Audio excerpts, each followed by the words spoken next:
Okay, so what we're going to put on top of these mats, what we're going to sleep in.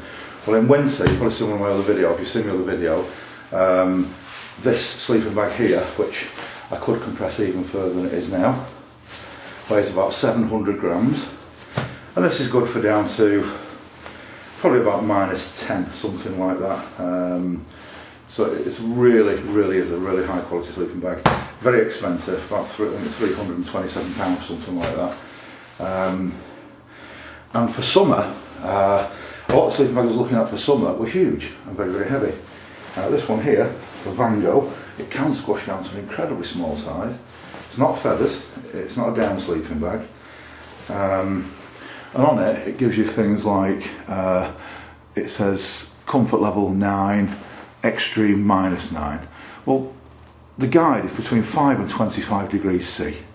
So it's a summer sleeping bag. It weighs 850 grams. That's with the stuff sack. Now I do have a problem with sleeping bags that getting the right width. Well, again, this is quite a wide. It's 80 centimetres wide, which I can just squash into that, and it's reasonable. Similar for this one. That's why I had to buy some up, so I couldn't get a little one. But this, for its size and weight and its cost, these are about £60. It is really lightweight, and with this compression stack, if I did decide to squash it right down and tie up all the straps, I really could get into a small space. Okay. Now, being a synthetic bag, if I was to go out using this mat, and I did get where I was touching the ground with this, there is going to be insulation. With synthetic, there's always some insulation between you and the ground, because synthetic doesn't squash right down like feathers do. But if you want a little bit of comfort, these mats are essential, they really are. If you're going winter camping, you want that bag with that mat. Summer, this will do with this one. Okay, I'll just get it out and have a look at it. It is quite thin materials, but it is quite comfortable. And there we go. So this is the Vango Ultralight 350. That's the 350. It's a left-hand zip. If you're right-handed, you want a left-hand zip, so you can reach across your chest to undo your zip in the night. It's not a full length zip, that's the other thing with this. It's only about 3/4, which saves on weight. And there we go. It's got this elasticy part in it, so as it's around it, actually, it grips you a little bit, and what that does, it keeps out, makes there's less air in the bag. The bag is closer to you. If the bag's closer to you, you get more warmth. But it is incredibly lightweight. It's got the hood on it which tightens up around you via the toggle here, so you can tighten that down and make it nice and comfortable around your head. It's even got a lot of sleeping bags now getting this inside. If you're going to sleep out in the wild somewhere, you might want to keep your phone or valuables inside your sleeping bag. It depends if you trust the people you're out with or not.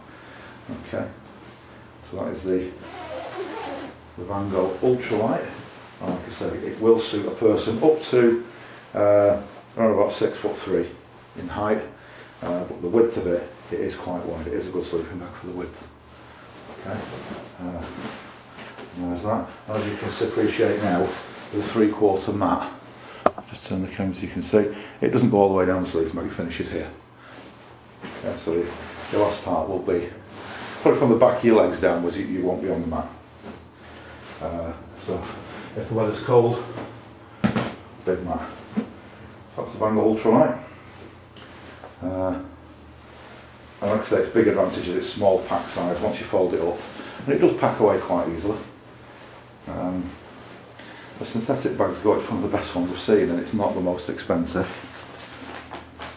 Again, you don't have to take the stuff sack with you, but keeping your bedding dry is important. Now the beauty of synthetic, if it did get wet, it will still insulate. Okay? Synthetic materials will still insulate even when they're wet. If you get a down sleeping bag wet, no chance. Alright, you will freeze because there's no insulation off wet feathers at all. Okay, there's the bag for that, the Ultralight, and there's a compression stack as well. Again, you might manage just with that and don't bring this piece with you. It's up to you. Depends how much space you've got in your rucksack. Okay. Just in case you've not seen the video, this thing is amazing.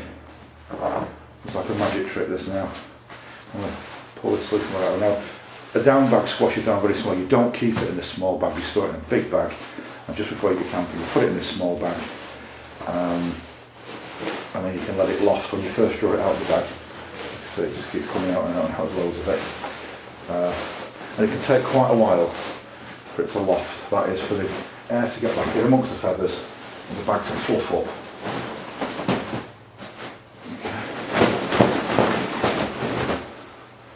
There we go. Again, left zipper. This is a full length zipper, really high quality.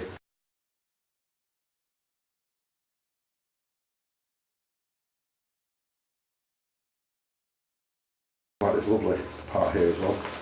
This stops it getting tangled, so the nice neck buckle, beautiful sleeping bag. Okay.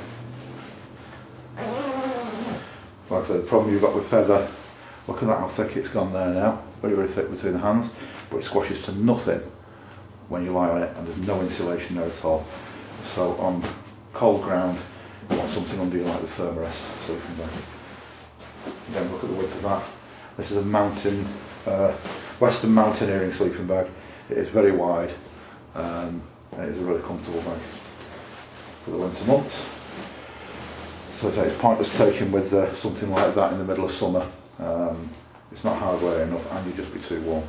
Now this does pack away quite easily. Like I say, it's mad that all that can fit in such a tiny pouch. But let's just squash it down, take some air out, and once you start going in with it, just add more and just keep pushing in. Be fairly gentle with it, don't be rough on it. These materials are very lightweight for one reason, because they're not very hard wearing. Same with all lightweight sleeping bags. The lightweight comes from the thinner materials. Same with sleeping mats, be careful with them. Watch out there's no stones on the ground before you put your sleeping mat down. If you get the stone puncture on that and then you're up half the night fixing a puncture rather than a comfy night's sleep. So watch out for the stony ground. Choose your site well.